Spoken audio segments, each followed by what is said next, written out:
Mensagens que edificam, ministradas pelo pastor Sidney Ferreira.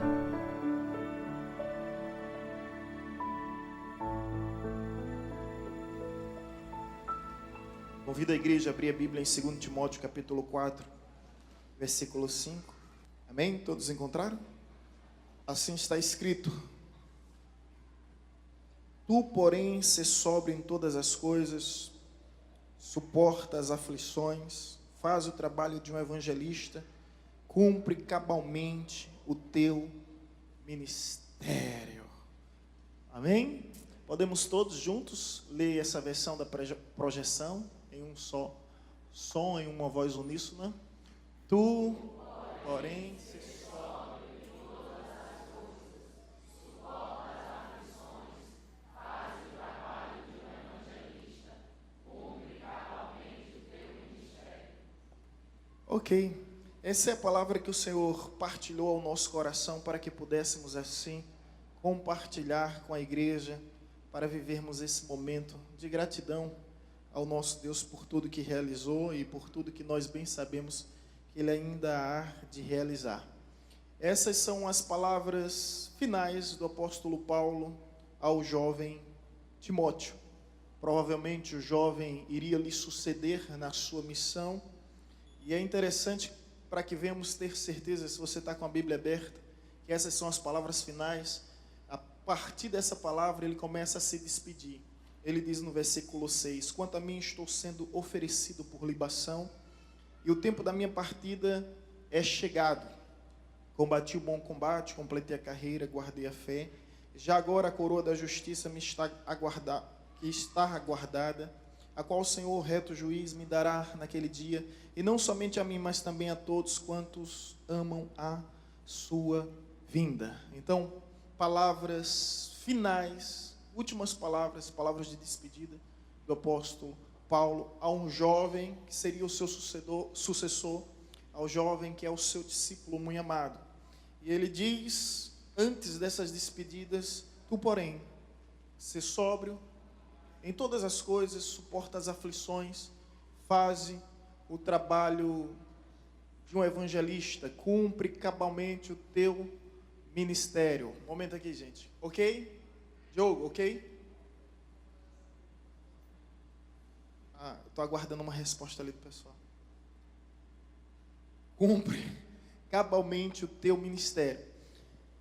Veja bem, a palavra empregada aqui é uma palavra de ordem.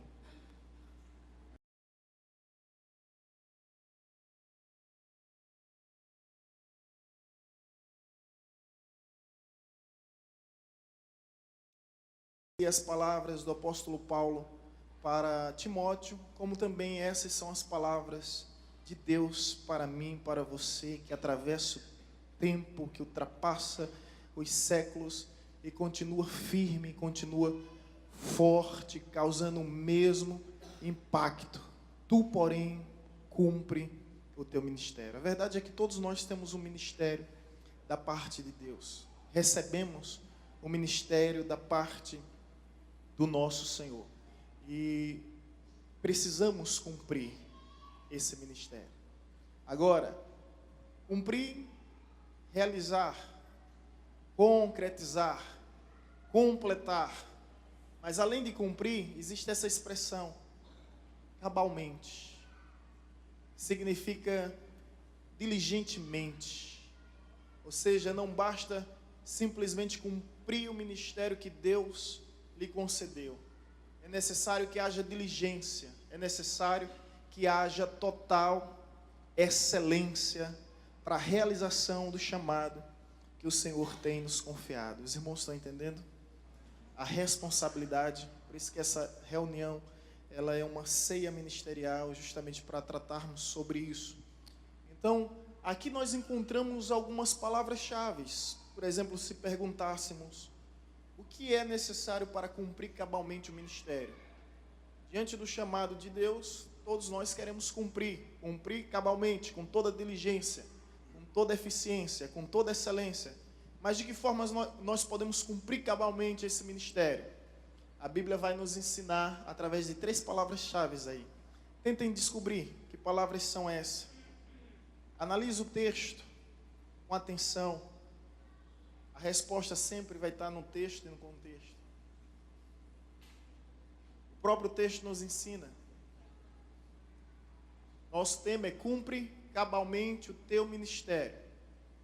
Mas como podemos cumprir diante de tantos desafios, diante de tantas dificuldades que realmente existem e nós enfrentaremos, obstáculos, empecilhos que vão tentar nos impedir? Ministério é fácil, pastor? Não.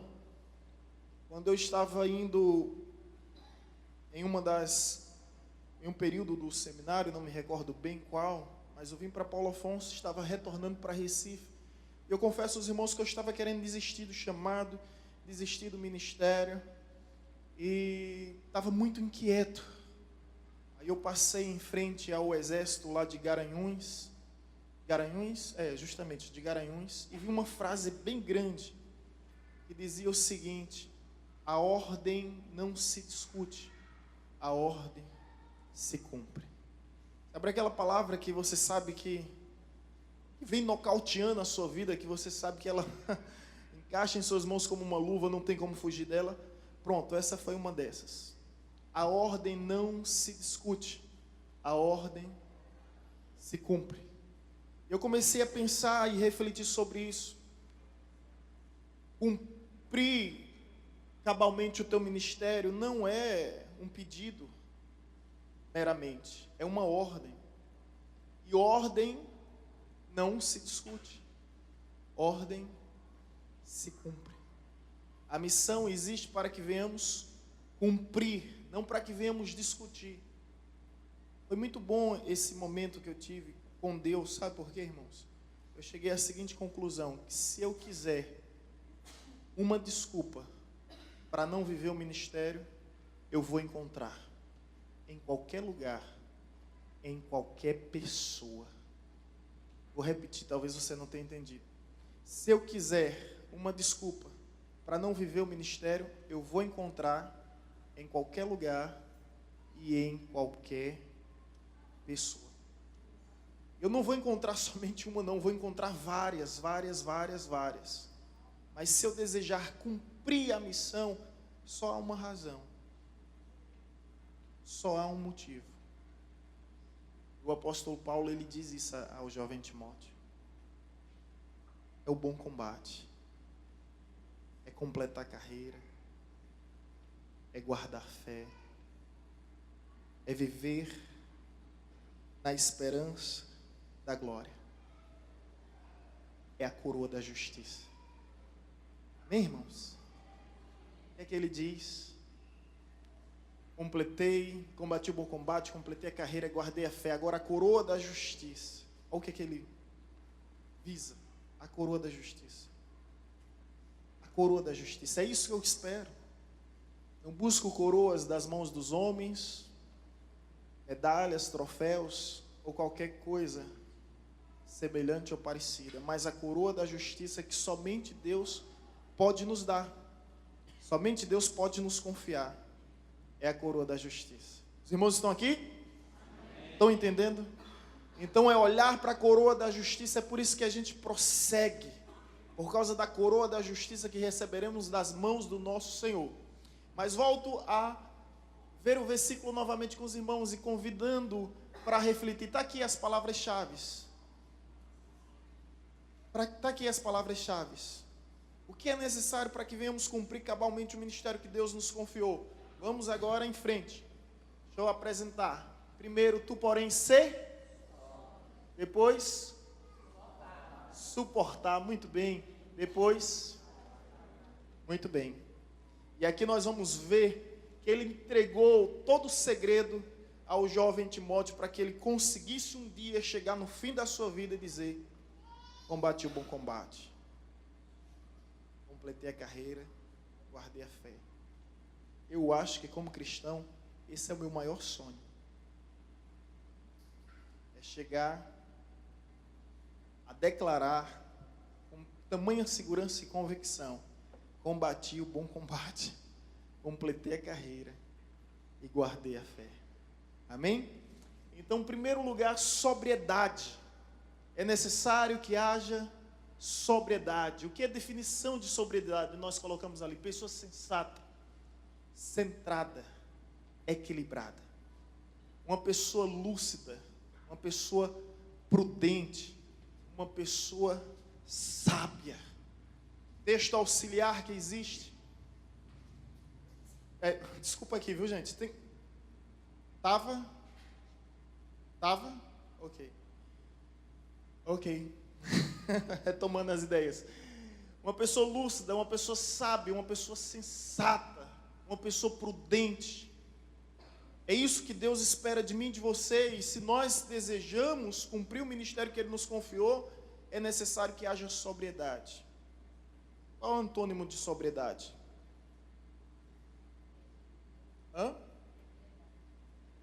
Oi? Quem não está sóbrio está ébrio, embriagado. E quais são as características de uma pessoa embriagada? Desequilibrada, tem mais controle da sua vida, não vê as coisas direito, não ouve as coisas direito e não se expressa direito. Gente, presta atenção, em nome de Jesus. Quantas pessoas embriagadas com o mundo, quantas pessoas embriagadas com presentes séculos. Embriagado vai além da bebida alcoólica. Embriagado aqui, vamos contextualizar. Vamos falar da pessoa embriagada com raiz de amargura, embriagada com ódio, embriagada com mágoa, com celeumas, com espírito de dissensão, de facção. E o acúmulo do álcool em nossas vidas nos deixa desidratado. E nós precisamos de água para que venhamos nos hidratar. E essa água, fonte da água viva, é Jesus. Então tem cura? Tem solução? Tem. Se chama Jesus. Quanto mais eu bebo de Jesus, mais eu vou me desintoxicando dessa embriaguez, desse mundo que nos domina, que nos controla. Eu queria muito que você prestasse atenção nisso aqui, gente. Porque o apóstolo Paulo, ele vai ser muito, ou melhor, Pedro vai ser muito contundente ao dizer em 1 Pedro 5,8, sede sóbrios. Qual é a razão, qual é o motivo pelo qual devemos ser sóbrios? Vigiai, porque o diabo, vosso adversário, anda em derredor, bramando como leão, buscando a quem possa tragar. Isso é muito sério, gente. Isso é muito sério. A Bíblia nos diz que o diabo está ao nosso derredor, bramando como leão, procurando presas fáceis. Presas fáceis. Presas fáceis. Então ele está ao nosso derredor, procurando o nosso momento de fraqueza, o nosso momento de fragilidade, para que ele venha com suas garras, com suas presas e venha tragar. Isso é muito sério.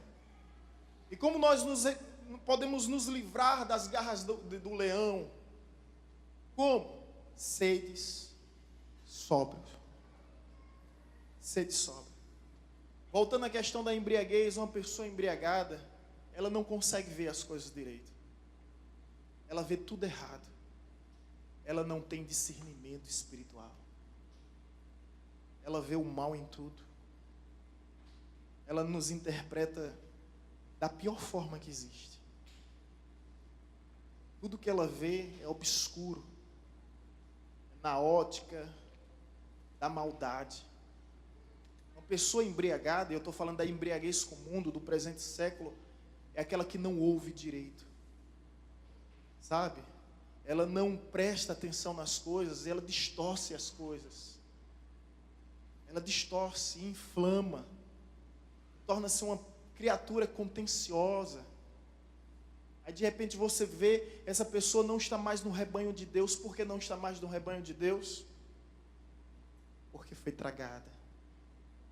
Pior é que uma pessoa em estado de embriaguez, ela não tem mais o controle sobre o que fala. Ela fala o que pensa e nem pensa no que fala. O que vem na cabeça, ela simplesmente vomita. ela não tem mais controle sobre a sua vida, ela não consegue mais andar no caminho da retidão. Por isso que o apóstolo Paulo diz, sede sóbrios, ou melhor, Pedro diz, sede sóbrios, vigiai, esteja atento, porque Satanás anda ao nosso adversário. Olha o detalhe, não é adversário de Deus, é o nosso adversário. Deus não tem adversário, né? Ele é infinitamente superior a tudo e a todos, mas é o nosso adversário. Então você tem um inimigo declarado, se você não sabe. E quando eu li aquele livro, A Arte da Guerra, muito bom por sinal, ele dizia bem assim, olha, uma das maiores estratégias da guerra é conheça seu inimigo. A pergunta que eu faço aqui, você conhece o seu inimigo? Será que nós conhecemos o nosso inimigo, o nosso adversário? Felizmente tem muitos cristãos subestimando Satanás. Nem Miguel, quando esteve de frente com ele, foi capaz de subestimá-lo. Miguel disse, Miguel arcanjo, só há um arcanjo, é tanto que a palavra é empregada sempre no singular, o arcanjo Miguel.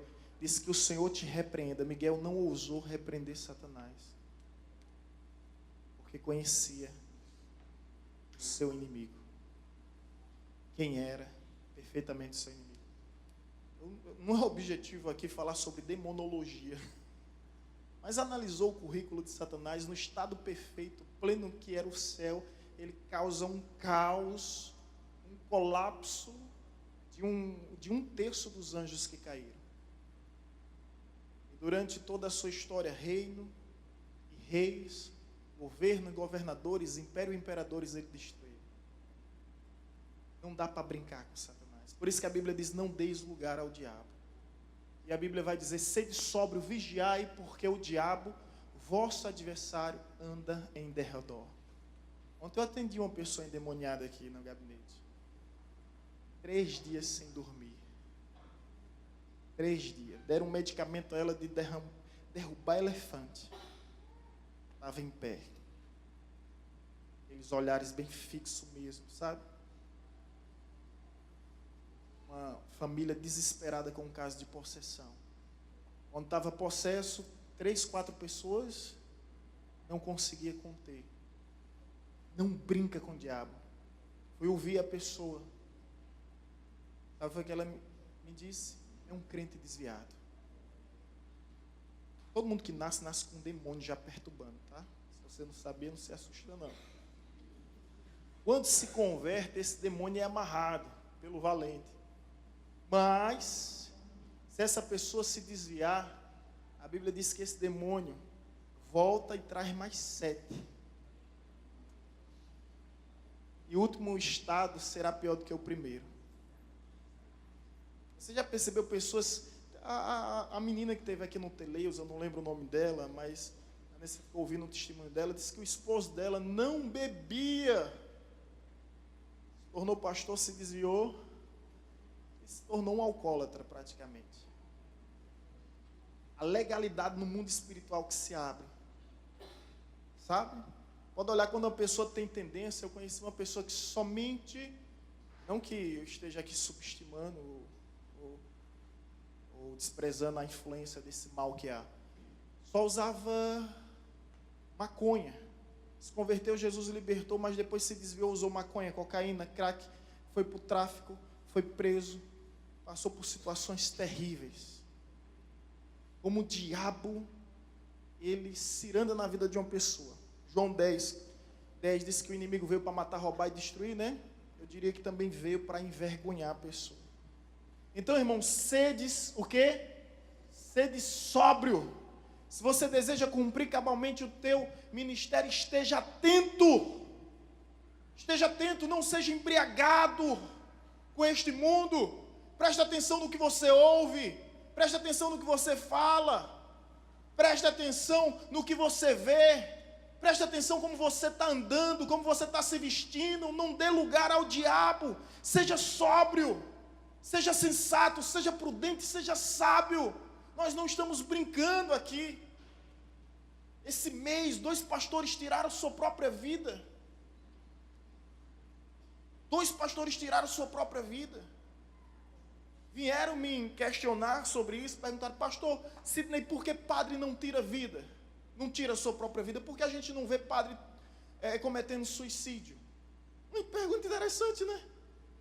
Lógico que há, mas não na proporção que acontece com os pastores, e a cada dia a gente está se surpreendendo com esses fatos envolvendo pastores. Um foi da Convenção Batista Brasileira, não sei se foi no início desse ano ou ano passado, mas eu comentava com a turma aí. É porque, meu irmão, padre não se envolve com ninguém. Padre faz casamento, vai embora. Padre chega para celebrar a missa do funeral, vai-se embora. Pastor não, pastor fica. Padre, quando está no confessatório? Confessionário. Obrigado. Era para ver se vocês estavam prestando atenção. Graças a Deus está todo mundo atento, Jesus. Confessionário, gostando mesmo? Confessionário. Quando o padre está no confessionário, tem uma parede lá, ó. Tem um véu, o afastando da pessoa. Não tem relacionamento. Não tem relacionamento.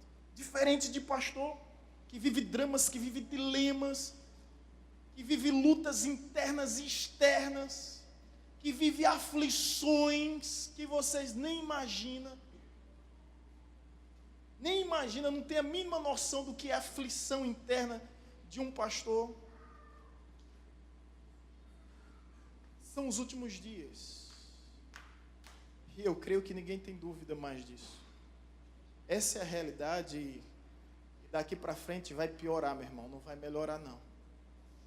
Não vai melhorar, não. Ore pelo seu pastor. Eu sei que quando estava Nani Azevedo ali, dando um testemunho, eu não estava. O irmão Antônio ligou e disse: pastor, eu lhe amo. Também te amo. E eu agradeço de coração esse cuidado.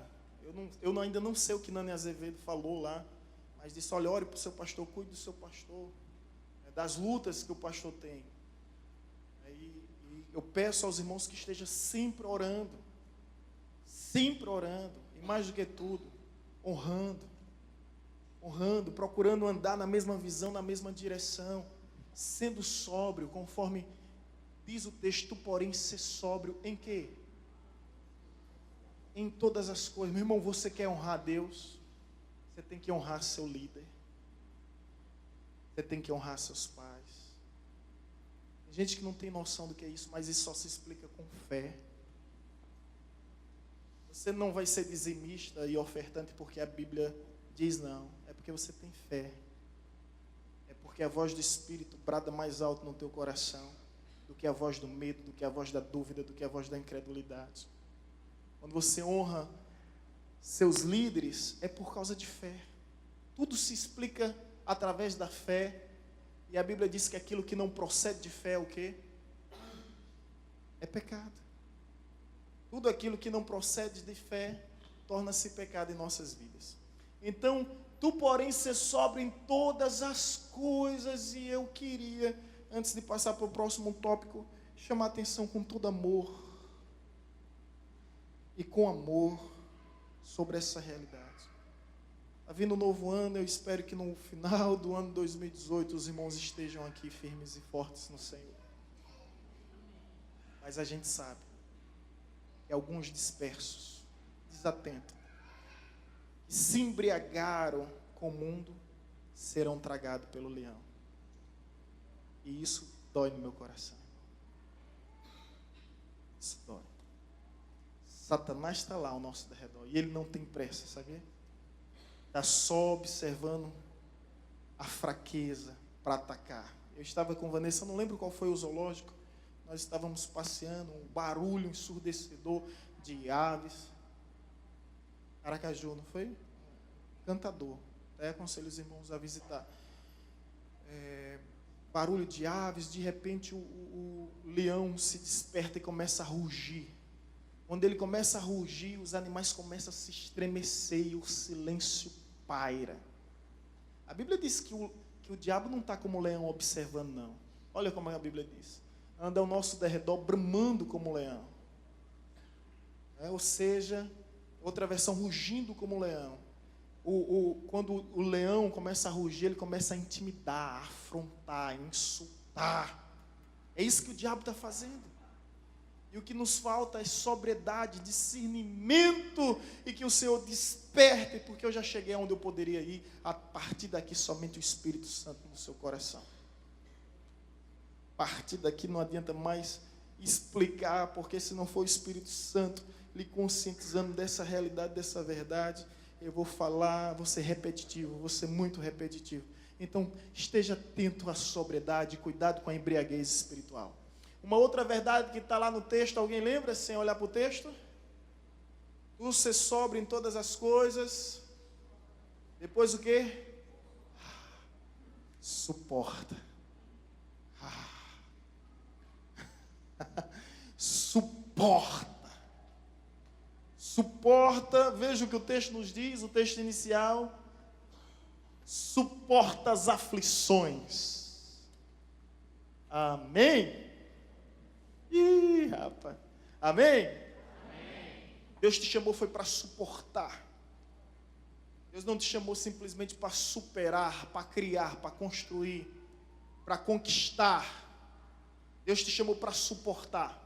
A igreja vencedora em Apocalipse não é a igreja que supera, é a igreja que suporta.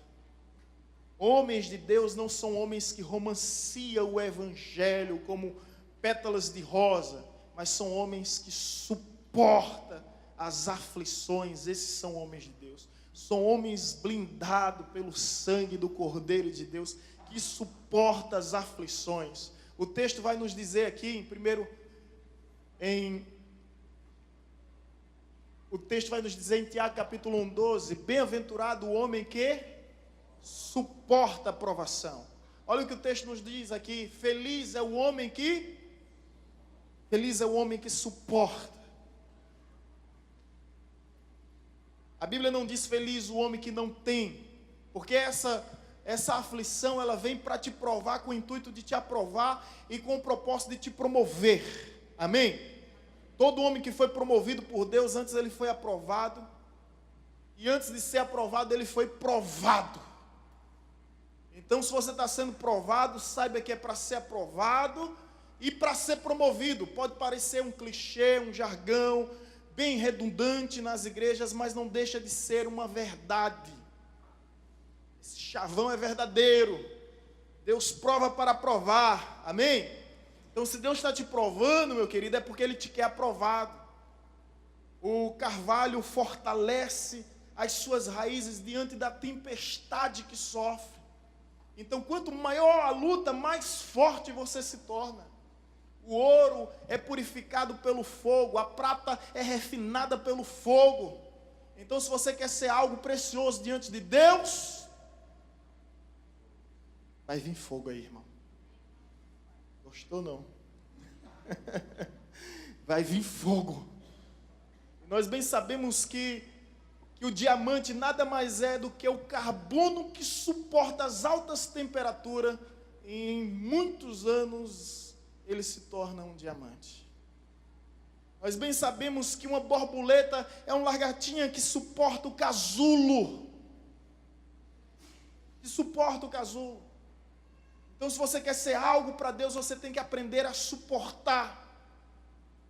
Olha para os homens de Deus, qualquer um deles, e você vai ver características de homens que suportaram. E o que é suportar? Pessoa perseverante, resoluta e resistente. Resoluta, sabe o que quer, sabe para onde vai. E às vezes nos falta pessoas resolutas. A Bíblia diz, presta muita atenção, não pense o homem de ânimo dobre que alcançará coisa alguma da parte do Senhor. Sabe por que você não alcançou algo da parte de Deus? De repente você se questiona. Porque você é uma pessoa de ânimo dobre. E o que é uma pessoa de ânimo dobre? É uma pessoa inconstante, que vive oscilando. Ânimo dobre, um dia está feliz, outro dia está triste. Um dia fala com todo mundo, outro dia se intriga com todo mundo. Sabe, eu estudei 4 temperamentos, que é o fleumático, sanguíneo, colérico e melancólico. Mas existe também um hemorrágico, né, que não foi catalogado ainda. Mas tem pessoas como essa, sabe? Difícil de compreender, difícil de analisar. Então, O homem de ânimo dobre não vai alcançar. Agora, se você for analisar o que a Bíblia diz, o que a Bíblia diz? Permanecer em mim. Aquele que permanecer em mim dará muitos frutos. E nisto é glorificado o meu nome, que deis muito fruto. Para dar muitos frutos e glorificar o nome de Deus é necessário antes o quê? Permanecer. Permanecer. E para permanecer nele é necessário o quê? Suportar. Bem-aventurado o homem que suporta a provação, porque depois de aprovado, será o quê? Promovido. É bíblico. Receberá a coroa da vida que o Senhor prometeu aos que amam. A coroa da vida, irmão. A coroa da vida, ela não foi prometida para aqueles que supera, cria, constrói, conquista. Ela foi prometida a quem? Aos que suportam. Os irmãos estão entendendo isso? Então cinja os teus lombos e suporta. Eu não estou falando de indivíduos irredutíveis, não. Às vezes o camarada é igual uma mula irredutível, sabe? Obstinado. Olha, isso aqui é laranja. Não. Oh. Isso aqui é branco. Não, isso aqui é laranja. Não é branco. Não, isso aqui é laranja. O camarada fica obstinado. E ele é irredutível. Vou dar 2 exemplos para que os irmãos venham entender. Um homem irredutível na Bíblia é Saul. Deus disse a Saul, teu reino acabou, teu tempo já era. Você lembra desse episódio, né? Quando Samuel foi entregar o reinado, disse, olha, assim como você desonrou a Deus, Deus te desonrou, não te quer mais no ministério. Aí o Samuel dá as costas e sai, ele vai, coloca as mãos nas vestes de Samuel, na estola sacerdotal e rasga. Aí diz, olha, como você rasgou as minhas vestes, Deus também rasgou o reino de ti. Não será mais rei em Israel. Escuta isso, irmão, que é muito importante. Ele ficou insistindo em ser rei.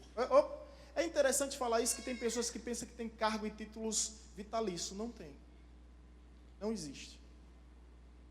Cargos e títulos vitalícios não existe. Biblicamente falando, não há. Ele perdeu a consagração ali. Escuta com atenção, mas ele foi tão irredutível, que a sua história é tão triste que ele não perdeu somente a coroa, o trono. Ele perdeu sua vida. E para sempre, nenhum dos seus sucessores, da sua descendência, pôde assumir o trono. É um caso irredutível. É aquele, sabe, que insiste em fazer algo que Deus não quer. Não é isso que nós estamos falando. Suportar é diferente. Quer um outro exemplo agora de uma pessoa que suporta Jeremias. Jeremias passou décadas pregando. 30 a 40 anos pregando. Ninguém se converteu. Ninguém acreditou na sua profecia. 30 a 40 anos, mas ele não desistiu. Noé. Não são homens inconsequentes, levianos. Não são homens que estão sendo obedientes à visão que Deus deu. Mas eles têm noção clara de que essa é a visão que Deus deu. Então, por isso eles suportaram. Suportar. Irmão, homem de Deus e mulher de Deus são aqueles que suportam. Bate no ombro do teu irmão aí até fazer barulho. Oh, glória! Aproveitou, não foi? Bem-aventurado o homem que suporta. Diga isso para ele, bem-aventurado o homem que suporta, bem-aventurada a mulher que suporta, bem-aventurado o homem que suporta, bem-aventurada a mulher que suporta. Quer servir a Deus? Quantos querem servir a Deus? Prepare para suportar as aflições. Agora, irmão, para quem é que você está olhando? Para quem é que você está olhando? Muito bem, a coroa da justiça. Jesus suportou. Por amor a mim, por amor a você, ele suportou em silêncio, caminhou a via dolorosa, sem se defender, por amor a mim, por amor a você. E é por amor a ele que nós vamos caminhar por essa via dolorosa. Em silêncio, sem procurar nos defender ou nos justificarmos. Eu já disse aí que sirva de lição, já disse várias vezes, eu não posso impedir que falem mal de mim, eu sei que vão falar. O que eu posso impedir é que o que falem seja verdade.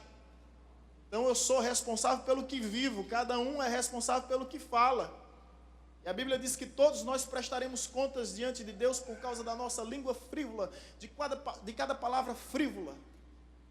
Então no céu você pode imaginar que haverá, gente, uma sala especial para julgar tudo aquilo que nós proferimos com os nossos lábios.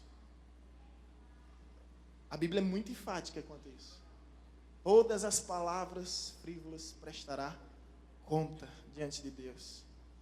Deus vai nos chamar, vai mostrar a cena no videotape. E nós vamos ver lá, gente, às vezes, embriagado com esse mundo, caluniando, com um espírito contencioso, faccioso, que é isso que destrói as igrejas. Deixa eu abrir aspas aqui. Um dia um rei contrata um bruxo, feiticeiro, chamado Balaão, e disse: eu quero destruir aquele povo que é o povo de Israel. Vou lhe pagar para isso. O bruxo tenta uma, tenta duas, tenta três, não consegue. As 3 vezes ele disse: não há como amaldiçoar a quem Deus abençoou. Contra Israel de Deus não há maldição, não há feitiçaria, não há mal algum. E o rei inquieto disse: não, deve haver alguma forma, deve haver algum meio. Balaão pensou e disse: já sei. E o que é? Vamos nos infiltrar no meio dele. E vamos jogar um contra o outro. Aí nós vamos vencer esse povo. A estratégia de Balaão ainda hoje existe. Você vai perceber a igreja primitiva, o que arruína a igreja não é heresia. Não é heresia. A Bíblia diz até que é necessário que haja heresia para que os fiéis se manifestem. Não é perseguição. Quanto mais a igreja sofria perseguição, mais crescia e se fortalecia. Mas o que estava arruinando com a igreja de Coríntios, era o quê? Era o espírito de dissensão, facção e contenda. Era essa raiz de amargura arruinando, corroendo as almas daquelas pessoas. Era isso que estava paralisando a igreja. A igreja primitiva era isso. Até que o apóstolo Paulo exorta e chama-os para viver na unidade da fé, através da certeza que há um só Senhor. É sobre todos. É sobre tudo. Amém? Então, meus irmãos, suportar faz parte do ministério. E eu preciso ser um pouco mais enfático aqui antes de ir em seguida, antes de prosseguir. Prepare, você foi chamado. Quantos aqui têm certeza do chamado? Prepare-se. Haverá perseguição, provação. Eu confesso a vocês, é fácil lidar com perseguição. 3 coisas que todo chamado tem, ó. Perseguição, provação. É fácil diante da próxima que vai vir. Sabe qual é a pior? Sabe qual é a pior? Não é perseguição, não é provação. A pior de todas, escuta aí que eu estou diante de líderes e de ministério vivendo essa realidade que é bíblica. É a oposição. Perseguição e provação vem de fora. A gente aguenta. Mas a oposição, ela vem de dentro. Dói mais. Aflige mais. A oposição vem dos irmãos de José, tentando transformar em pesadelo o sonho que Deus lhe deu. A oposição são como a fábula da tartaruga. Já viu a fábula da tartaruga? É extraordinária essa fábula da tartaruga. Que as tartarugas se reuniram para fazer uma refeição. De repente faltou sal, sendo o mais objetivo possível, tá? Resumindo, faltou sal. E as tartarugas tiraram a sorte para saber quem ia buscar o sal. Caiu sobre uma. Ela disse: eu não vou porque se eu for vocês vão comer. As outras: não vamos, nós vamos esperar você. Não, vocês vão comer. Não vamos, nós vamos esperar você. Vocês vão comer. Não vamos, acredita em nós. Vá. Ela fingiu que foi, ficou atrás de uma árvore, só observando. E as outras tartarugas lá preparando tudo. Quando chega a hora do sal, começa a guardar, começa a guardar, começa a guardar. A comida está prestes a apodrecer, então ela chegou a uma decisão. Olha, até agora a outra não trouxe sal. Se a gente não comer, vai estragar. Então começa a comer sem sal. De repente aparece a tartaruga. Eu não disse que vocês iam comer. São pessoas, gente, estão só nos observando, procurando o momento exato para dizer, eu não disse, torcendo contra. Isso existe. É triste, mas existe. Ou você pensou que Jesus não passou por isso? A questão é quem é o nosso alvo, quem é o nosso objetivo, onde nós queremos chegar. É o que faz toda a diferença em nossa vida. Mas existe. E o que é que nós devemos fazer aí? Suportar. Seguir em frente. Seguir em frente. Sempre em frente. Sem olhar para os lados, sem olhar para o trás. Sempre em frente. Haverão críticas, haverão calúnias, haverão injúrias. Tem muita gente desistindo do ministério por causa desse ponto. Conseguiu passar nesse primeiro ponto aqui, ó, mas nesse segundo não aguentou. Tem pastores entregando o ministério. Vocês sabem disso, né? Eu digo isso porque eu tive amigos. Chegou a dizer, não aguento mais. Não é só pastor, não. Desistindo. E a Bíblia diz que os últimos dias serão tempos difíceis e tempos o quê? Trabalhosos. Jesus não iludiu ninguém. Essa é a nossa realidade. Então, sobriedade, suportar e... Qual seria a próxima? Trabalho.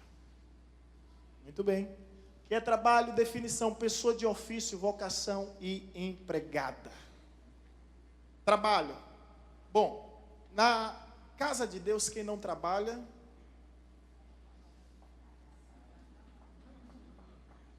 Tem outra forma.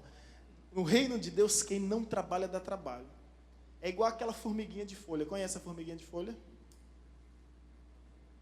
As formiguinhas estão levando a folha, mas tem sempre uma que vai lá em cima.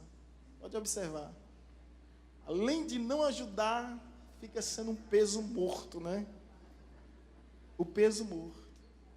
Cansando as outras.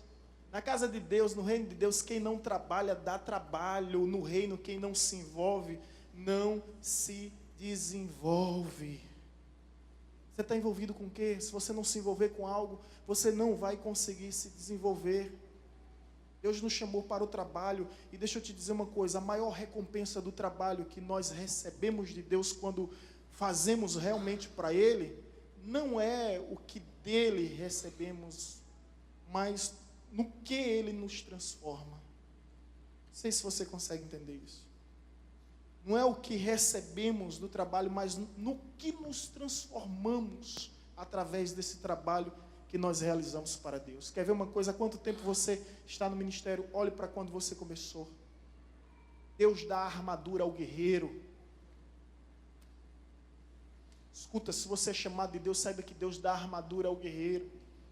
Deus capacita, investe no guerreiro, no seu soldado. Você jamais vai ser desamparado. Você de repente diz, mas eu não tenho condições, eu não me sinto apto, habilitado para isso, mas Deus vai te provendo e de repente você está em um nível que você jamais imaginaria que pudesse estar. É assim que acontece na casa de Deus, é necessário se envolver. Olha o que a Bíblia nos diz.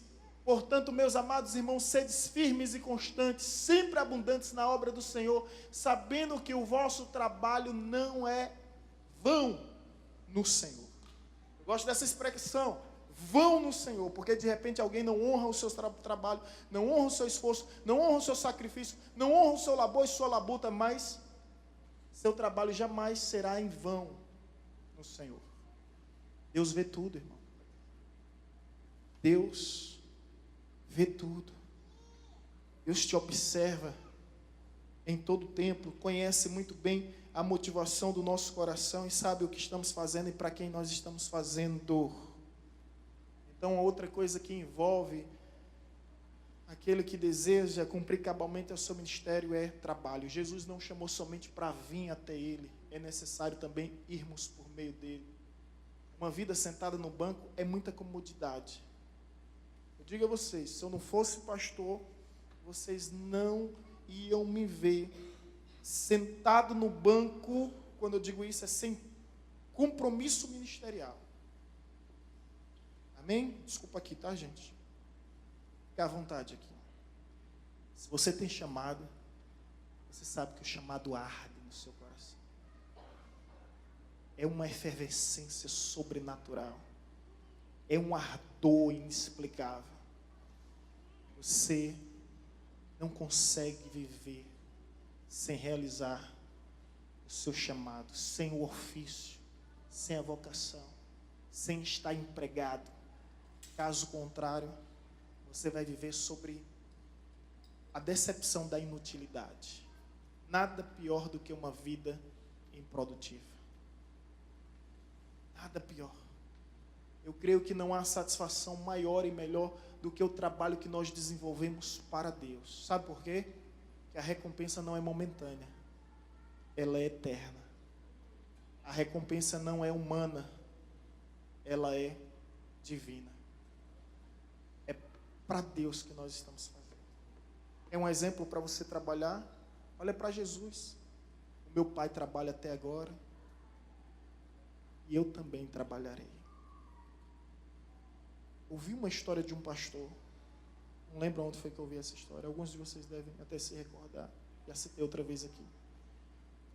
Ele chegou a ser jubilado, é o pastor aposentado. Cumpriu 50 anos de ministério, jubilou. A partir daí ele disse, sabe de uma coisa? Eu agora vou viver minha vida, não vou mais para a igreja. Não vou mais para a igreja, não vou mais para congresso, não vou me envolver mais com nada. Eu agora vou viver a minha vida. E aí fez assinatura, TV, canal aberto, fez, eu já estou parafraseando, fez assinatura da Netflix. Eu não tenho esse troço em casa não, viu, gente? Se eu tivesse troço em casa, eu acho que vou ler mais Bíblia não, viu? Que negócio bom retado, né? Tem tudo que é sério. Então deixa para casa dos outros quando a gente visitar. Comprou PlayStation, comprou tudo para os netinhos, para ficar brincando com os netinhos, pronto. Não se envolveu com nada e disse, a partir de agora eu vou aproveitar esse tempo que eu não tive para mim mesmo. Na hora da história, no outro dia, quando sua esposa foi despertar, não despertou, ele não conseguiu levantar, não acordou, infarto fulminante. O que eu aprendo com isso? Isso foi um fato, de fato. O que eu aprendo com isso? Quem não vive para servir, não serve para viver. Louco. Lembra dessa história quando Jesus disse? Um homem juntou riquezas e disse, eu vou aumentar o meu celeiro para guardar as minhas sementes. Aí Deus disse, louco, hoje pedirão a tua alma. E o que tens feito? Então, trabalho. Deus quer de mim, de você, trabalho. O apóstolo Paulo disse, eu acho isso fantástico, quando ele diz, tenho me gastado pela obra do Senhor e ainda me deixarei gastar mais e mais. Quando você faz por Deus, Ele renova o teu cansaço. Quando você faz para Deus, Ele renova o teu vigor. Quando você faz para Deus, Ele renova a tua força. Quando o trabalho é para Deus, o jugo é suave, o fardo é leve.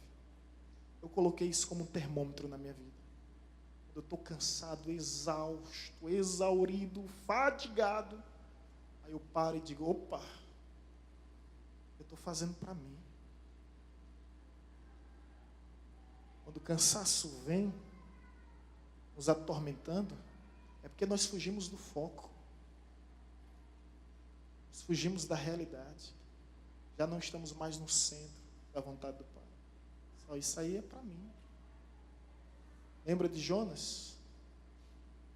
Jonas é um bom exemplo dos desconfortos que ele causou por estar na desobediência. O pastor Papilon pregou aqui esse ano e foi interessante que ele disse: quando Jonas pensou em fazer algo errado, Deus viu e ficou calado. Quando Jonas comprou passagem, Deus viu e ficou calado. Quando Jonas desceu ao porto marítimo, Deus viu, ficou calado. Quando Jonas entra no navio, Deus viu, ficou calado. Quando Jonas desce no porão, Deus viu e ficou calado. Quando Jonas é lançado nas profundezas do oceano, aí sim Deus age.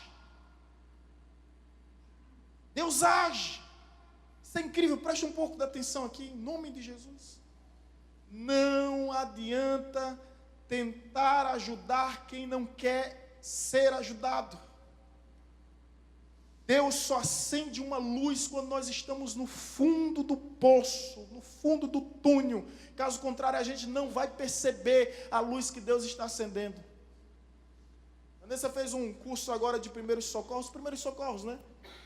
E quem faz esse curso é orientado quando vê uma pessoa se afogando, e com todo cuidado e cautela, porque se você for tentar ajudar ela, é capaz de morrer 2, ao invés de 1. O que mais acontece em afogamento é isso, são 2 que morrem ao invés de 1, porque 1 tentou ajudar. Então o que fazer? Aquela pessoa está no desespero total, ela vai tentar se salvar de toda forma, e quando ela tentar se salvar, ela vai acabar levando você com ela. E o que fazer? Deixar o momento, aguardar o momento oportuno. Pegar ela por trás. Se puder, dar uma porrada para ela desmaiar. Pega ela por trás. Essa vocês não viram não, né? Vivi também fez esse curso. Pega ela por trás. Caso contrário, você vai ser prejudicada com ela. Mas cuidado quando for ajudar alguém. Agora, voltando à questão espiritual, você já foi tentar ajudar alguém que está se desviando do evangelho? Fala mal de todo mundo, né? Fala mal de todo mundo, fala mal da igreja. Se você não tiver sabedoria, você vai com ele. Se você não tiver sabedoria, vai com ele. Quantas vezes eu não vejo isso nos meus filhos? Querendo fazer coisas erradas, eu não vai. Vai.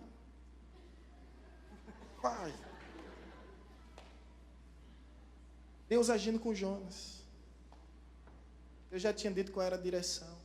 Mas Jonas fez todo esforço, todo sacrifício para ir contra a vontade de Deus. Mas quando é a hora de Deus realizar, resumindo aqui uma frase: para desobedecer, Jonas pagou pelo seu ingresso. Para obedecer, Deus o colocou no devido lugar, sem lhe gastar um centavo.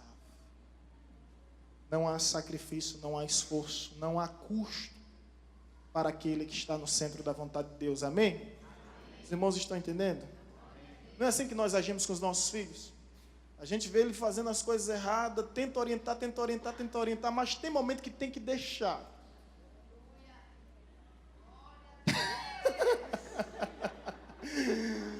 Tem que deixar para que a lição venha ficar.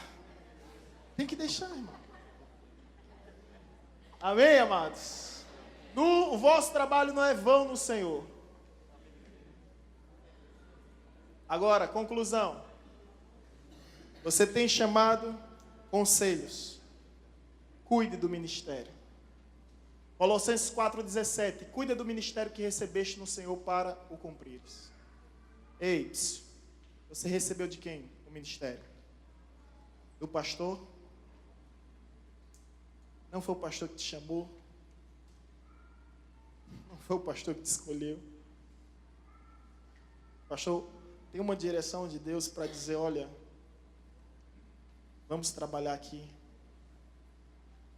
Mas cuida do ministério que recebeste no Senhor para o cumprires.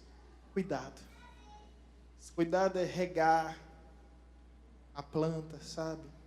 Se não for cuidada, ela vai secar.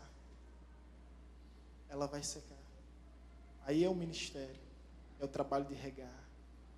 E o apóstolo Paulo diz, não é maior quem rega, mas maior é quem dá o crescimento.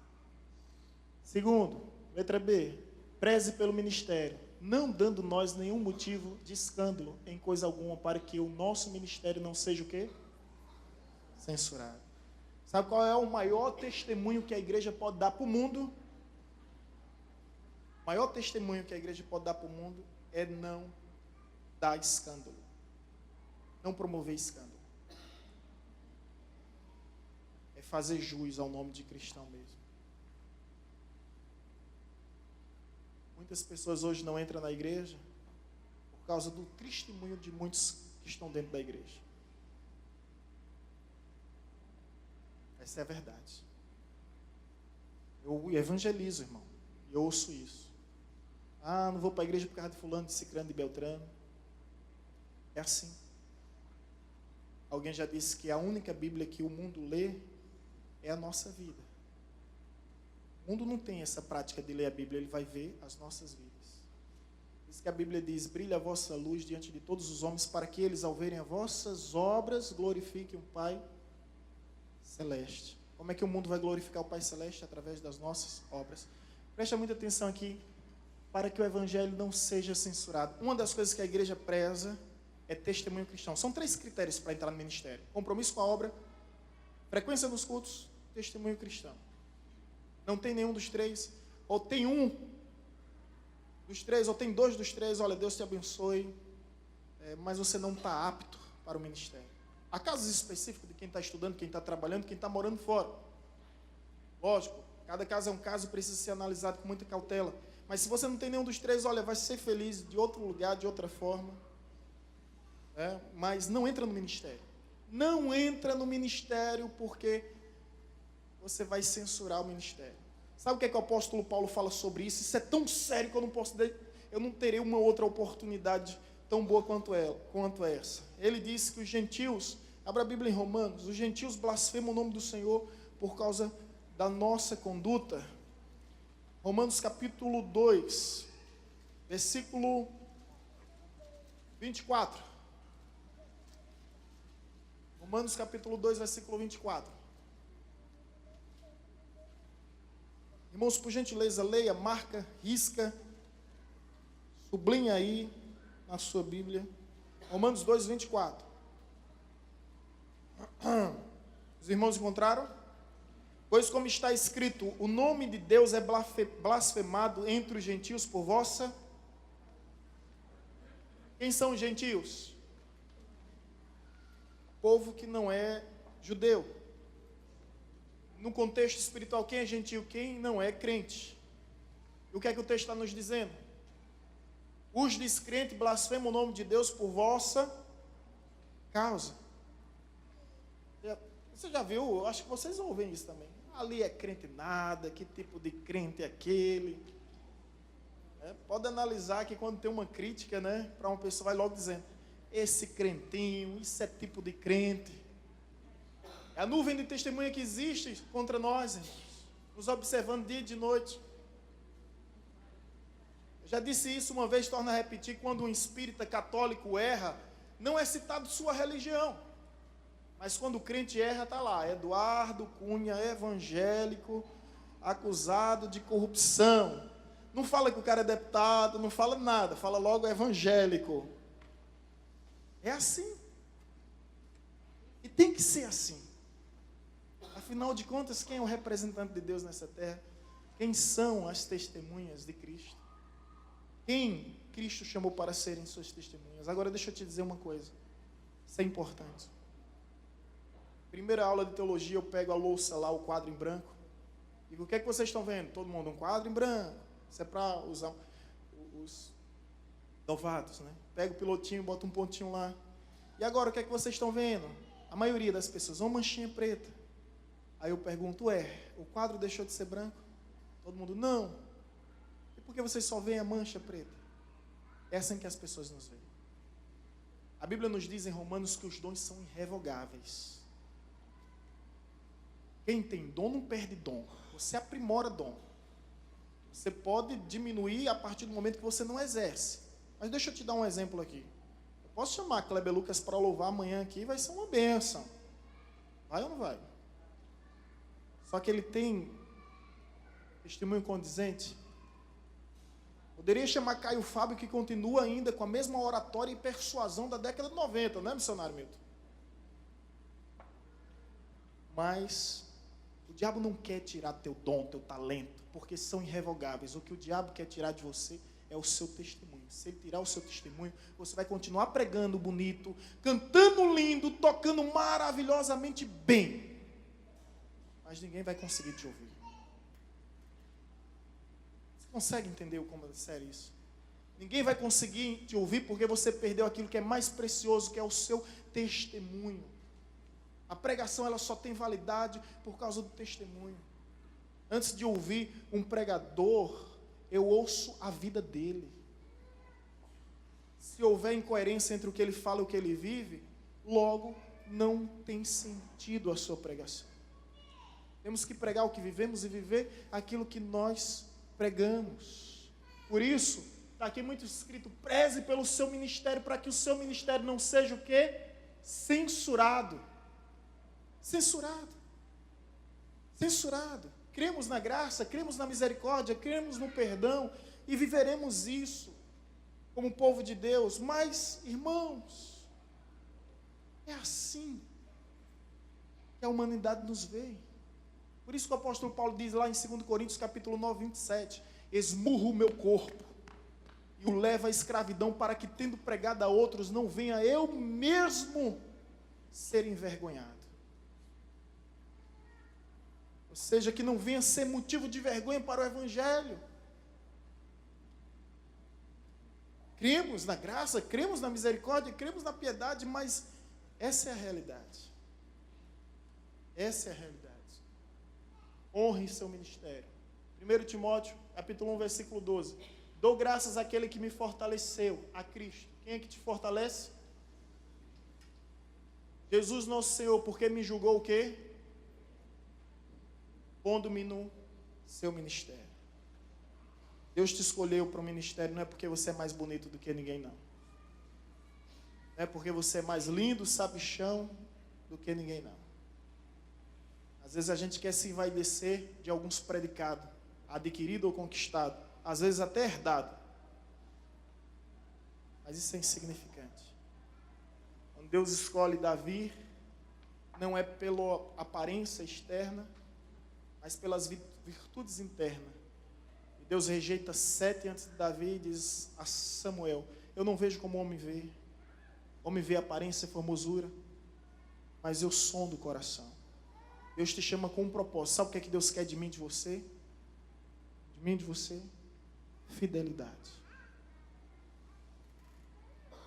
Todos nós aqui somos servos. Se somos servos, Deus pode usar qualquer um em qualquer área, em qualquer momento, em qualquer lugar. Deus usa quem quer, da forma que quer, da maneira bem que lhe apraz. Somos servos. É tanto que na glória eterna, ao subir os céus, adentrar a nova Jerusalém celestial, as palavras que serão proferidas serão essas: vinde, meu servo, bom e... É um servo bom, é um servo fiel. Ei, você não vai ser chamado pelo seu cargo. Glória a Deus por isso. Vinde, meu apóstolo, meu patriarca, meu evangelista, meu diácono, meu bispo, meu pastor, vinde, meu líder, meu músico. Nada disso. Vinde, meu servo. Porque para Deus não importa o que você faz, para Deus o que importa é que você seja fiel no que você faz. Por isso que o texto diz: dou graça àquele que me fortaleceu, a Cristo Jesus nosso Senhor, porque me julgou fiel, pondo-me no ministério. Deus colocou o ministério em suas mãos. Sabe por quê, irmão? Porque Ele viu um coração fiel. Ele não viu um coração dividido. Ele viu um coração fiel. E essa deve ser a nossa oração sempre, que Deus venha achar em nós esse coração fiel. Se você continuar no ministério sem esse coração fiel, você vai perder aquilo que é mais importante. É a graça de Deus sobre a sua vida. E uma pessoa sem a graça é uma... Entenderam, não foi? Uma pessoa sem graça é uma desgraça total. Atos 20, versículo 24. Paulo dizendo: mas em nada tenho a vida como preciosa para mim, contanto que complete a minha carreira e o ministério que recebi do Senhor Jesus, para dar testemunho do Evangelho, da graça de Deus. Em nada tenho minha vida preciosa. Paulo está dizendo que é mais importante para mim não são as riquezas, não são os títulos. Eu vim de viagem, quando eu cheguei, no meu gabinete, sentei, estava um presente ali do missionário Milton, obreiro fraterno, tem nos ajudado há um bom tempo, e esse ano 2018 estará trabalhando conosco. Um mapa mundi e uma cartinha que dizia: Pastor Sidney,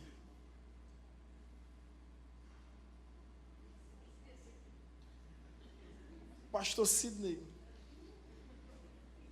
Deus não escolhe homens para dar a eles títulos, troféus ou medalhas, mas para dar a eles cicatrizes.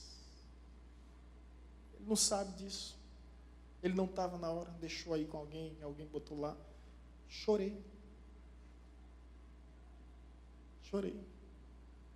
Não é títulos que Deus quer de mim. Não são medalhas, diplomas, troféus ou coisa do tipo. Cicatrizes. Abri o mapa mundi. Mesmo mapa que quando eu entrei no seminário em 2002, comprei um mapa. Mesmo mapa mundi. Por que é o mesmo mapa mundi? Que além de ser um mapa mundi normal, tem as bandeiras das nações. Coloquei na parede e todos os dias orava pelas nações. Chegando de viagem, chegamos no dia 8. Foi na segunda quando eu vim logo para a igreja. Chegamos na sexta, não foi? Eu vim na igreja na segunda para o gabinete, estava lá aquele presente. Um mimozinho de Deus. Teve um significado para mim muito importante. Muito importante. Agradecer ao missionário Milton por ser esse instrumento. Mas me fazer lembrar dessa verdade que eu não posso esquecer. Não é diplomas. Não são títulos. Não são medalhas ou troféus. Deus quer de mim e de você cicatrizes. Cicatrizes. Cicatrizes. Para que um dia venhamos dizer, igual o apóstolo Paulo: pois eu carrego no meu corpo as marcas de Cristo. Aquilo que as pessoas veem como frustrações, decepção, como um caos, como um tormento, como uma tragédia, nós diremos: são as marcas de Cristo. E eu não me envergonho das marcas que carrego comigo. As marcas de Cristo. Por causa do Cristo em nós. Esses dias eu vi um vídeo interessante, eu acho que alguns irmãos ouviram isso. Onde uma jovem que sofria de lesbianismo se converteu. Teve mudança em Deus. E ela falava para o pastor... Muito bem, pastor Lucinho. Ela disse: eu consigo vencer o homossexualismo por causa do Cristo que vive em mim. Gente, eu não assisti toda a palavra, né? Mandaram no WhatsApp aqueles textozinhos. Mas isso é muito forte. Por causa do Cristo que vive em nós, é que nós vivemos uma vida de entrega, de renúncia. Por causa do Cristo que vive em nós, por causa do Cristo que vive em nós, nós já não somos mais o mesmo. Por causa desse Cristo que vive em nós, nós nos envolvemos no reino de Deus. Por causa desse Cristo, nós nos tornamos coparticipantes, contribuintes, cooperadores da obra de Deus. Se alguém quer alguma explicação, a explicação é essa. Não há outra. É o Cristo que vive em nós. É isso que o mundo quer ver. O Cristo vivo que vive em nós. Você é dizimista fiel, amém. Você é ofertante fiel, amém. Mas você é o que é por causa do Cristo que vive em você. Você é um membro ativo, assíduo, frequente, participativo, amém. Você é por causa do Cristo que vive em você, que lhe impulsiona, que lhe mobiliza a ser o que você é, que lhe desperta, que lhe instiga, que lhe incomoda. E como incomoda? Para você não ser quem você é, para você ser mais do que você é em Cristo Jesus. Em Cristo Jesus, essa é a verdadeira entrega. Essa é a cruz que nós temos que carregar. Amém, irmãos? Amém. Olha, nós não temos como chegar no céu de mãos dadas, mas lá no céu nós vamos dar as mãos e nós vamos celebrar o Senhor por esses e tantos outros dias que o Senhor já nos proporcionou e ainda há de nos proporcionar. E eu acho que o tema da nossa canção será: valeu a pena. Valeu, porque de fato vale a pena padecer por Cristo Jesus para que o nome de Deus seja glorificado em nossas vidas. Amém?